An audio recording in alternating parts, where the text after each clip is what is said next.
Brave and Big, we're Yeah. back. Heart attack. Look at you. Come on. Hey, you know what I love? You know what I love about our podcast? You know something I love about myself? That I like. I love that we don't really waste time at the beginning. Like this whole idea of banter, of talking weather, and I just like that we go in on it. So in that vein, will you go in on it? Like, will you break us off a Bro, piece right now? it is cloudy here. No, heck no. Yeah, look, you're after it, man. We're going to talk about vision today. And the reason Yes, sir. why is because I just think we have to have it. And it's maybe in different seasons of our life, easy not to. Sometimes we get consumed or caught up, and there's plenty going on. I mean, golly, I could really be set on what's just happening today with kids and wife and friends. But man, I hope today our goal would be between what's said and then what we're going to ask you, the listener, to do today is that this is a moment where you kind of lift up your eyes and you're thinking, yes, I want more vision. Here's some practical steps on how, because I believe if all of us collectively are looking up and just seeing what's in front of us and getting a more clear picture, there is vast opportunity in front of us, but we have to have vision for it. So I'm going to start like this. If you want me to Yes. come out swinging, Joey, this is in honor of you. Helen Keller, Bring us who I on. don't quote all the time, but I like what she says here. The most pathetic person in the world is someone who has sight, but no vision. How about Come on, HK swinging on them? You know what I mean? Like sight, but no vision. A lot of people walking around, and that's great, but just lack vision. So let's dive in. I'm going to get real practical. Here's a working definition that I believe is helpful. Vision's the ability to think about or plan the future with imagination and wisdom. What a combo, right? Like I want to have vision for my Yes. life. I want to have vision for my career, vision for the culture of my family. Great. Let's have a healthy combination of imagining, like where there's no gravity. Let's just think endlessly, infinitely large. I love that. And let's have a supernatural wisdom connected to it. When I throw that out Yes. there, Joey, imagination and wisdom, like being the complementary formula for vision. How do you think about that? It's an interesting combination because I think you start thinking like creative on one Yeah. side of the brain and practical on the other side of the brain. And so it feels like it's tapping into a little bit of both. It's a little bit of the just being, I even think about a guy like who's controversial, but I think about a guy like Elon, for example. Sucker's talking about building data centers on the moon. Like he's diagnosed being a little bit on the spectrum. So he's pretty literal, but at the same time, he's able to imagine, he's able to say things. I mean, we take for granted going to the moon at one point, but it took some bravery from a lot of people to say, no, we can go do that. And so being able to create a future, and it really gets dangerous when you can articulate your vision, yeah. take that intelligence, you take that wisdom, and then articulate it, and then get other people to see what you can see only in your brain. Man, it is a very, very powerful combo. And what's cool about it is you may say, no, I'm more on the creative side. No, I'm more on the practical side. I believe this is something that is available to all of us to have. And it's just like anything else. It's something that you can develop. So I'm excited for you to unpack this because I think it is something that you can develop wisdom in yourself or vision in yourself. Well, and the reality is maybe this is the hook to stay tuned, but exactly what you said is where we're going to land the plane today, which is your vision that other people can see, be inspired by, and run with. So that's where this will end up. But let's kind of start. I think the first thought here has to be, we have to get loud about obtaining vision. And we're going to go a little spiritual here today. I want to take you to Mark 10. It's a fascinating story. Jesus is kind of doing his thing and he's working it and he's all over the place. He's on the greatest mission that humankind has ever seen, right? It's a mission ultimately to the cross. But it says they came to Jericho, and then as he went out with his disciples and a great multitude, blind Bartimaeus, son of Timaeus, sat by the road begging, and he heard it was Jesus of Nazareth. He began to cry out and say, Jesus, son of David, have mercy on me. And this is my favorite part of the whole thing. Many warned him to be quiet, but he cried out all the more. Another translation says, he got louder. And I think this is the start of actually getting vision. And this is going to be a very like physical, practical getting of vision. And I think it's the same thing for vision for our life. Jesus is on this unreal mission. And in the middle of that, somebody obviously looked at as very low level. He's probably begging, all that kind of stuff. He's just there being blind, and starts calling out, and the people around him tell him to shut up, but he wouldn't be refused. He would not be silenced. And I think that's the problem, is a whole lot of time when we start talking big picture and we have creative ideas and we have those moments, the problem is we allow other people's voices and opinions to start to stifle or silence our vision, or even the ability to kind of go there. And I think this is why a lot of people try to discourage our vision, because they don't have it for themselves. And we can't let that stop us. The best part is he cried out all the more. He got louder. So as we're getting excited about this, and hopefully there's a little motivation that comes from hearing this today, the initial thought is cry out for it. One, know that there's going to be some haters on it, and let's get louder about it and not be refused in this pursuit of vision. What's your hot take on people try to stifle vision because they don't have it, Jody? Well, here's one thing I think about. Imagine blind Bartimaeus. Blind Bartimaeus has heard people talk about this guy named Jesus. So he's heard descriptions of him. He's heard he's doing some miracles. Then all of a sudden, it had to be in that moment. I'm just imagining in that moment. I can't imagine the thrill in his heart that, wait a second, Jesus is here. And so it's like, I got one chance to shoot my shot. Like, this is the only time I have. And here's what's really cool about it. Here's the thing that actually jumped out to me in hearing this story, and I haven't had this revelation until now, is that this dude was a beggar, probably. This guy had no pride. And so he was willing. What am I going to lose by calling out to Jesus? Are people going to like kick me out on the street or something? I'm already on the street. I'm already begging for stuff. So the people who are probably trying to stifle him are the ones, it's like those people who are just kind of too cool for the moment, or you got a little bit of pride, or maybe you're not willing to be embarrassed yourself. What it required of him was a huge amount of humility. It required him. He felt like he had nothing to lose. And so, of course, I'm going to shoot my shot where people are maybe too cool for the moment, or they don't want to put themselves out there and they don't want to be embarrassed. And that's how that's for all of us. How many times are we holding back our greatness, our essence, our asking big because of that pride that lives in us, or the appearance that we want to maintain? Well, to that point, you might be listening right now and have a measure of success already. And so it does feel like you have something to lose. Right? It's like, man, I've already done it. I can't be seen crying out for vision now. I'm already supposed to be somebody. I don't want to be seen starting over on a new vision, a new entrepreneurial track. Man, I've done this and now I'm ready to get into politics, but I got to start at the bottom, whatever it might be. So we think we've got something to lose, so we won't be the ones potentially embarrassing ourselves crying out for fresh vision. And that would be an immediate lid and hindrance to what God actually has for us. So it goes on, it says, but he called out even more, Son of David, have mercy on me. It says, Jesus stood still.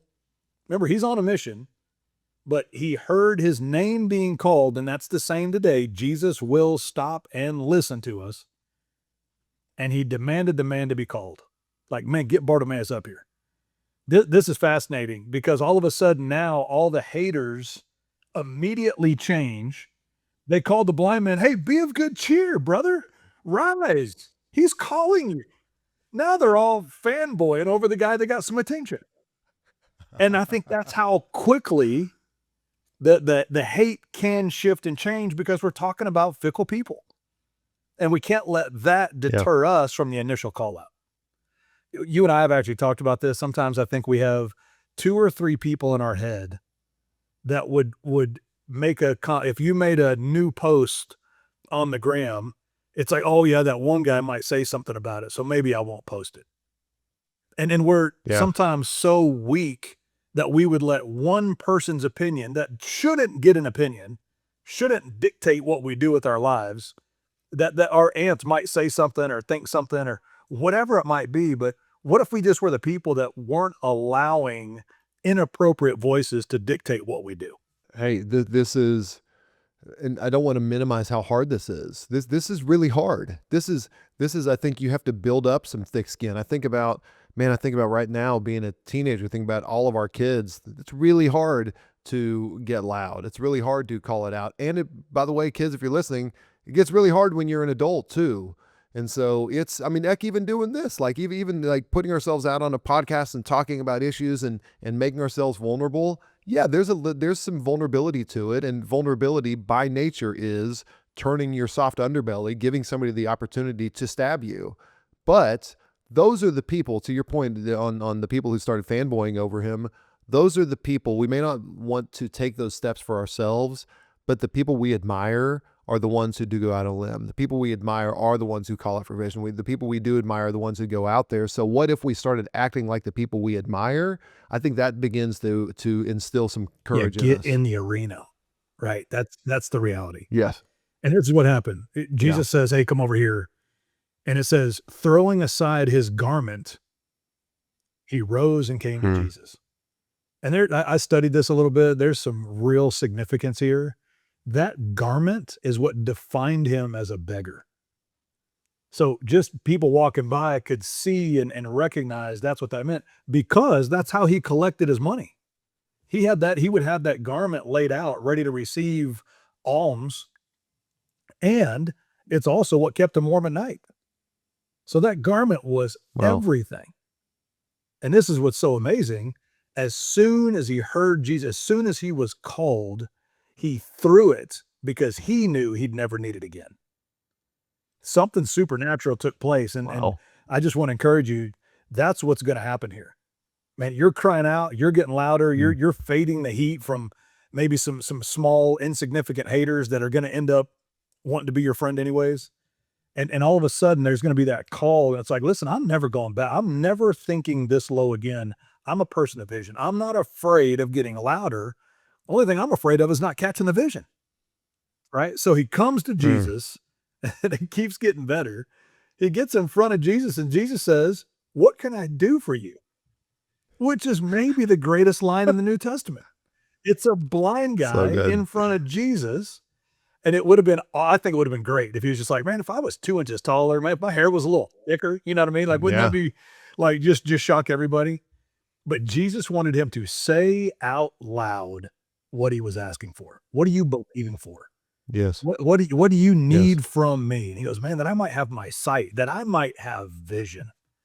And that's why I really want to make this correlation out of the gate. We're going to talk about a lot of stuff, but there's something about calling out for it, getting loud about it.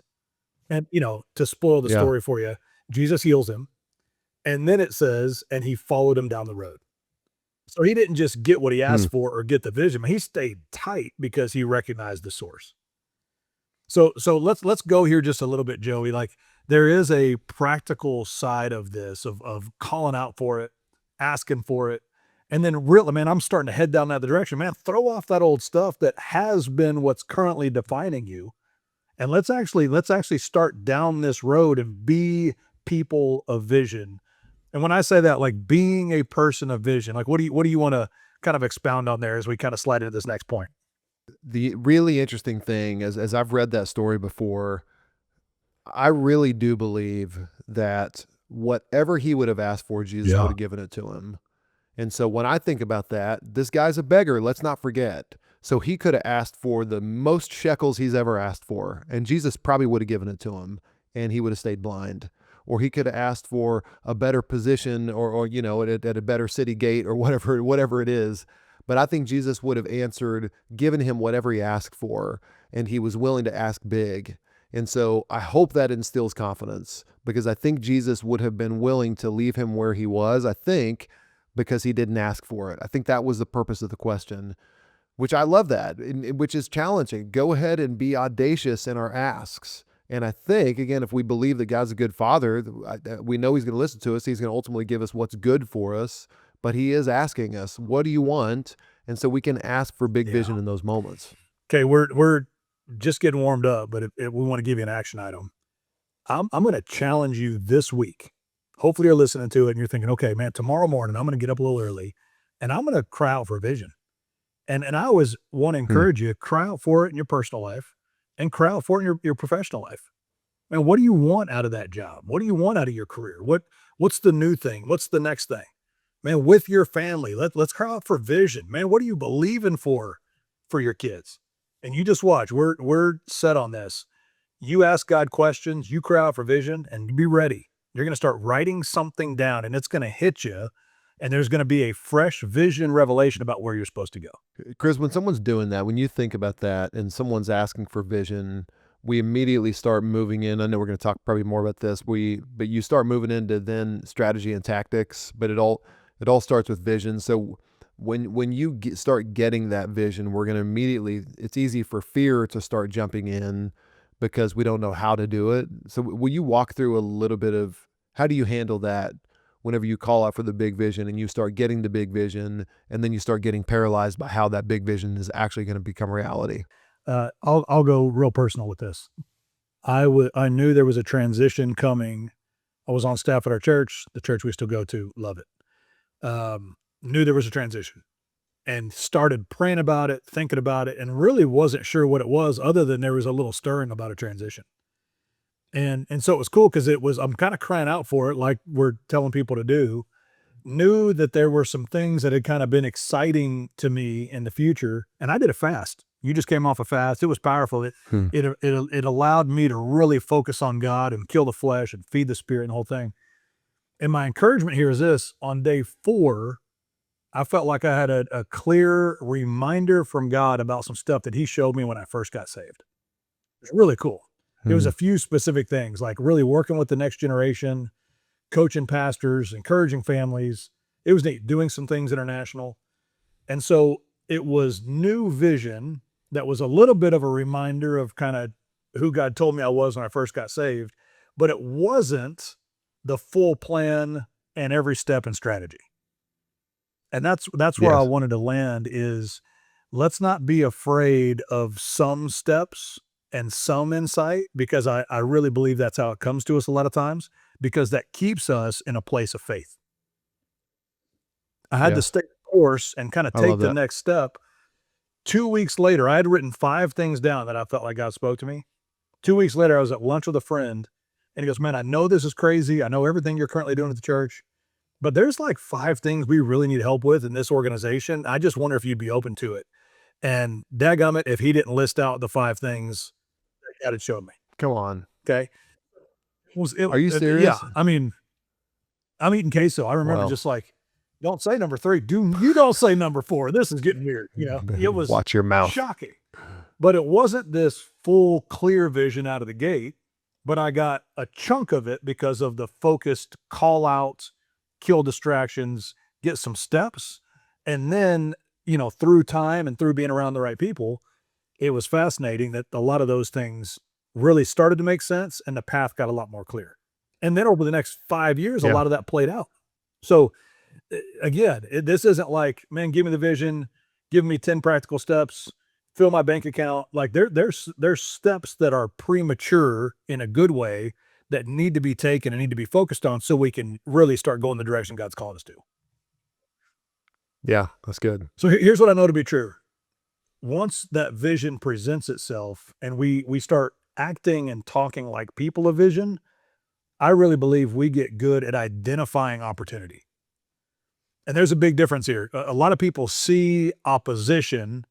If we're people of vision, that opposition actually becomes opportunity.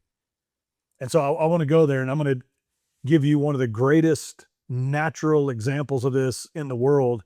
We're going to go David and Goliath. David's a shepherd boy. David should not be in a fight. And David's going to take on Goliath.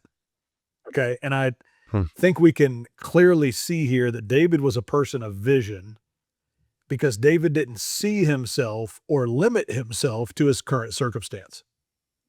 He's a Truth. shepherd boy the youngest of his brothers who was asked to deliver food to his brothers, right? He's the Uber Eats of that time. He is literally taking like chips and cheese to his brothers. His dad just wanted a report. So he's literally the only person there that's not a soldier, and he hears Goliath speak. And all of a sudden it's like, wait a minute, he's talking about my country. He's talking about my God. He's talking about my family. And he's looking around at this paralyzed army. And he starts saying, listen, somebody's got to kill him. Somebody's got to shut him up. Like David came from the outside and heard it and was appalled by it. But it's because he was a person of vision. And I really believe it's because he was spending so much solitary time with God. He's used to hearing God's voice. So when he heard Goliath's voice, it was so contrary to his vision in the life that he was seeing and portraying for himself. God's speaking to him about doing great things. He hears Goliath. He's like, oh, we have to kill him. We have to shut his mouth because it doesn't align with the vision that I have for my life. I'll give some more details on that. But what are you thinking initially on David not being limited by his reality? Well, it's funny because it so much of everything we talk about comes back to it because it was rooted in identity. He knew exactly who he was, but really he knew exactly who God was. And again, the funny thing, Jesus talking about my sheep know my voice. He had also guided sheep who knew his voice, so he knew what it was like to be led. Because he led, he knew what it was like to be led. And so then, to your point, he knew exactly what voice to listen to, and it did. I love the idea that it was so contrary to what you said. It was so contrary to the vision that he had that he knew it had to be quieted. So researchers will say that in this moment, the Israelites actually had the tactical advantage of location. The way that they were set up was actually ideal, and they had the advantage over the Philistines. So what that tells us is they're in the right position, they're ready to attack, everything's good, and then Goliath comes out. And it paralyzed an army. So all of a sudden, this army is as powerful as they think they are. Honestly, King Saul should have been the one fighting Goliath, but him being paralyzed, and remember, Saul's a big guy. Saul looks like a king, the whole thing, but he got paralyzed with fear. Now the whole army's paralyzed, and they're just taking it every day as Goliath walks out and says whatever he wants. So it took someone that came from the outside, came from the country, and heard it and was appalled by it to do something. But because David's a person of vision, he starts telling everybody, well, listen, if you won't kill him, I will. And that gets to the king. So King Saul said, okay, David, come talk to me. What? You're acting like you can kill him. And David was so confident in his communication with King Saul that King Saul agrees to let a teenage shepherd go fight the giant. It's shocking. But David said something, and I want everybody to grab this. David's selling point to Saul was, I killed a lion, I killed a bear, I can kill this giant. Yeah. And I think what we have to do as people that want to have vision is also recognize what you've already accomplished. There's some things that God's brought you through. There's things you navigated as a kid. There's things you're dealing with right now, and that's going to be the strength, power, and experience that you need for that next giant. But I don't ever want to downplay, and I think the devil wants us to forget the great things that we've overcome and honestly just scare us out of things that could be in the future. So the reality is, he's like, hey, here's the lion, here's the bear. So the next action item I would throw out to everybody is, what if you just made a list of some of the lions and the bears that you've already killed? Come on. Because there is another thing. There is going to be more opposition, but we're going to start seeing it like opportunity. David wanted to be king. I think that stuff's in his heart. But the path to the palace was through Goliath. And so all of a sudden it's like, so wait, you're telling me if I kill Goliath, I get to marry your daughter and go from a shepherd to having some royalty, and well, then I guess I'll go kill Goliath. Not to mention he's defying my God, and I cannot let that happen. Yeah. This is where it starts getting super practical. You read the Old Testament. It's long, but you think, but that's thousands of years of history they're recording. So it's really easy to look back when you read about the Israelites getting freaked out, and you're like, how did they forget that God took them over the Red Sea, parted the Red Sea? How did he forget that God delivered them from the Egyptians? Well, you have this condensed version, this highlight reel of Israel. And it's the same thing for us. And I'm very guilty of this. It's the same thing. To your point, you forget all those things along the way. And this is why the Israelites, they were so big on telling the stories. You have to repeat the stories, tell them to your kids. And on a very, very, very practical level, this is why I love journaling every day. This is why I've said it before. This is why I have my 5-line daily journal that I can look back on years. And this story, I've been doing it for 7 years. All I'm doing is looking back on a story of God's faithfulness. Took me through that. Took me through that, took me through that. And that builds confidence every single morning. I do it right before I get in the Word, right before I pray, and it's just a little reminder of God's faithfulness. So if you're not journaling, please begin, and don't overcomplicate it. It's not just an open canvas. 5 lines a day, go buy a 5-year journal. This is where you can start to look back when you do confront the next giant, when your vision does get compromised, when you do feel fearful from a vision that you believe God's put in you, you can go back and see all the other times that God's taken you through it, and you can refresh that vision every single morning. Well, and what that does too, that's the preparation. It's interesting because it's a double-edged sword. It's documenting the great things, and I believe it's stirring up our heart and our spirit and getting us ready. That's why David could do what he did. This wasn't random. I picture him like with the flock, just got that slingshot out there, knocking down beer bottles, practicing. You know what I'm saying? Like out there, he's talking to God. He's playing the harp a little bit. He's practicing with the slingshot. A lion comes up. Think about that. He had to think, man, I could just let him take one. I don't want to fight a lion, but that lion would have got the taste for blood and come back for more sheep. And then it's the bear. Same thing. I can't let him have one. So David's stewarding a flock. David's taking care. David's practicing. And I think that's what we have to do. We pray, we prepare, and then when it's time to attack, we attack. That's being a person of vision. So literally, Goliath simply was the next thing in line. And what we focus on gets bigger. The whole army was focused on how big Goliath was and how impossible he must be. And what David did is he focused on God, because when he comes and confronts him, he goes, you come at me with a sword and a spear? What are you talking about? I come at you with the power of the living God. His focus became God, and then Goliath was simply in his way of the mission he was on because he had vision. So good. So I do want to maybe encourage everybody with this. How about that? You're a giant killer. Like, let's land on that. Let that sink in just for a little bit. And if you'll see yourself like that, then all of a sudden we're not dodging or avoiding giants. It's who you are. Trust yourself, prepare yourself, and then be excited and be ready for it, because there's giants that you were born to conquer. And I believe there's giants that other people can't kill, but you can. And you're going to do some of that on their behalf. That army couldn't do it. And then what's amazing too, is David's running out there to kill the Goliath. He goes, man, I need to grab some rocks, and grabs 5 because Goliath had brothers. And just in case they found out what was going on, he was ready to kill some giant brothers as well. And he came to the fight ready. That's how we roll.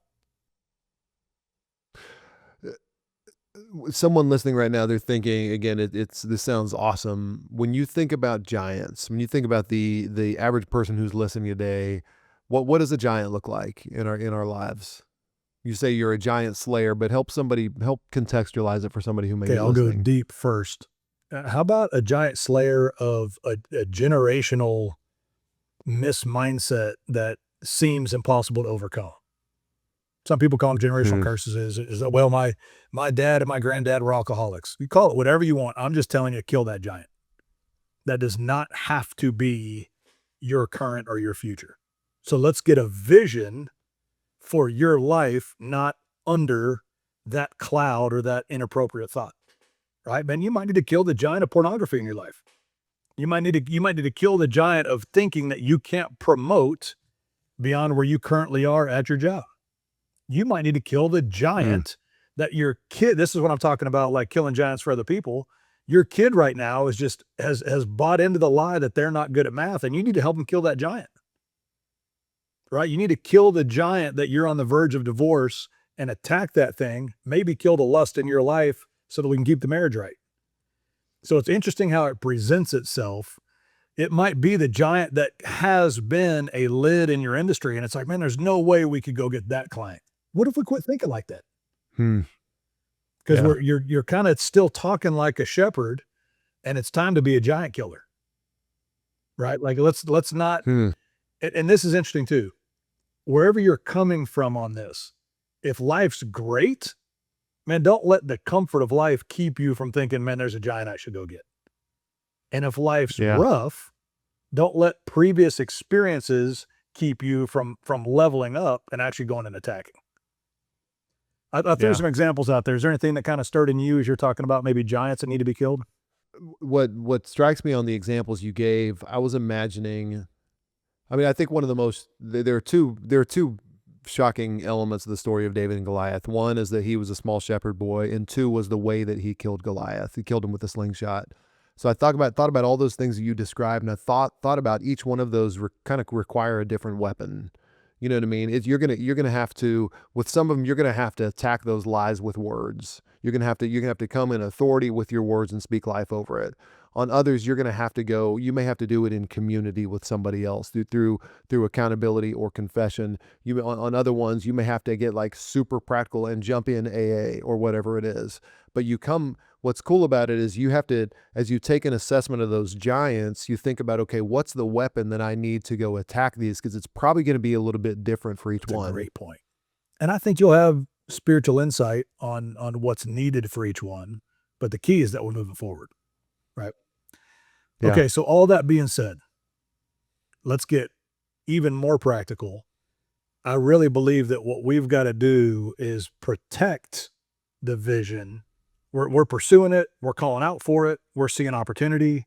Now let's protect it, right? And what you and I call this a lot of times are guardrails, but let's set guardrails in place to protect the vision. Okay, great verse in Proverbs. It says, where there's no vision, the people cast off restraint, but he that keeps the law, happy is he. Okay, so if there's no vision, we just kind of let it rip. I think a great example of this would be an athlete that gets injured. Man, if playing college ball was all they had ever thought and then get injured and can't do that, all of a sudden there's no vision. I've personally seen it where we lost a vision for the sport or vision for the job or whatever it might be. And now it's like, well, who the heck cares? Let's drink a little bit, man. Let's medicate it a little bit. And they've cast off restraint. Okay. So that happens without vision. So if we're people that have vision, let's reverse engineer it and say, I'm going to protect the vision on the front end so that I can walk it out. Let's put guardrails in place. And one of these specifically, you're a vast expert on, but I'm just going to throw out my initial thoughts on 4 guardrails that everybody's got to have. Okay.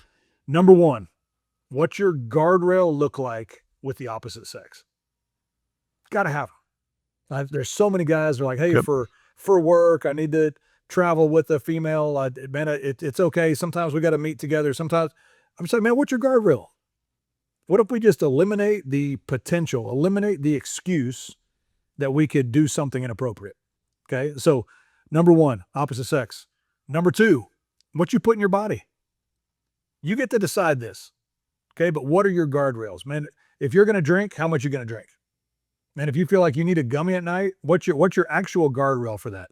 You're going to drink a ton of Diet Coke. You're going to eat fatty foods. I mean, what are you putting in your body, and what's the guardrail for that? Number 3, devices. Man, how much time are you spending on them? And what are you allowing yourself to watch or look at when you're on said devices? And then number 4 is money. What's your guardrail for money? Man, what's it look like if you're going to go invest?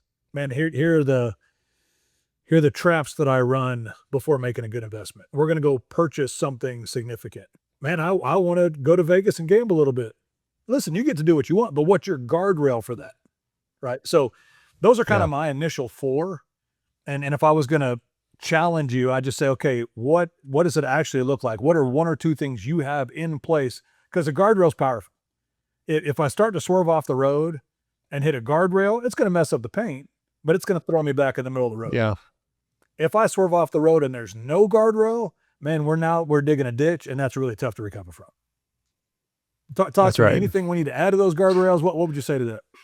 I mean, I think that the one, I love the idea of guardrails is this idea of what you exactly what you just said. It may cause a little damage when you hit the guardrail. It might. And so how can we begin to continue to tighten that more and more and more, where the mistakes we're making are within a very narrow bandwidth. So that's the key. That's what we're trying to get to avoid even greater damage. And you're exactly right. You think about these, I mean, there may be others, but gosh, how much would be solved if you just had great guardrails around what you consume, food wise and on your phone. Just even those two, that's the potential to mess up things really, really badly. And so when you do that, you start to get really, really practical. You have to get really practical. By the way, there is a 0% chance tonight that I'm going to eat an oatmeal cream pie, because we don't have an oatmeal cream pie in the house, right? So it could get as absolutely practical as your grocery list when we're talking about that. We talked about it before, like environment is always greater than willpower. So if we're just sitting here unnecessarily relying on our willpower to accomplish the vision we have in our life, we are going to fail. And so I'll tell you something I did literally this week. I found myself, again, I think about phones all the time. This is the business I ran. I think about it a bunch. And I found myself looking at my phone before I got in the Word in the morning. And I found myself at night when it's hanging out with the kids, I found myself looking at my phone, and I just thought, this is so contradictory to all the things I want for my life. So I went and set up, this is super practical. You can do this. I went and set up downtime on my iPhone. It's within screen time. You can set downtime where the only thing you have access to are your phone and text. Everything else is grayed out. And I had Kristen put in the screen time password. So I don't know what it is. I know you've done something very similar with this, Chris. I don't know what the screen time password is. So I literally can't access my phone. And so now, guess what I'm not tempted to do? Go on Instagram, because I can't. Pollock said it when we interviewed Pollock, and I love this. He said, make decisions and then choices. Decisions are these big principles that you live by, and then your choices get so much easier as a result. So this is going to be important for you. I think probably on all four of these. I think accountability with your spouse is really helpful. I think accountability certainly with somebody else, but making sure that someone else is helping you with this. This is why I gave Kristen the passcode and not just trusted myself to not use the passcode. But I think doing it in community with people is very, very important. And if we could there are probably 5, 6, 7 others, but whatever, man, if we nailed these 4, that gets rid of about 90% of life's problems. If we can get 90, I think we're going to like. That's decent. And keep in mind the why. Take my chances. We're protecting our vision. We put effort into Yes. calling out for it. Now, man, God's giving it to us. We're seeing opportunity. Let's protect it. Oh my gosh.